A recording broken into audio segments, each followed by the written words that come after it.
yeroo waan dhabde hedduu isaa qalbiidhaaniif kennitee yaaddu miirri ifii kun namaan dhidhimeetii qaamuma ifii namatti alagumsee eenyummaa ofii waliin walitti nama diinumsee weerara yaadaatiin nama dhuunfata.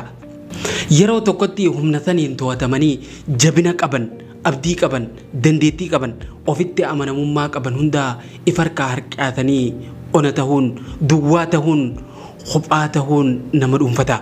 Waan ifarkaa qaban dhabuun yeroo tokkotti daaraa nama godheetii bubbitti nama kenna. Keessattuu nama moo. Nama jechuun karaa tokkoon fira, karaa biraatiin ammoo diinaasi. Inni tokko humna qabu hunda fayyadameetii waan danda'u hundaan namiidhuudhaaf gaafa tattaaffatu. Inni kaanis dhimma naaf dhabee gaafa darbee na bira kutu.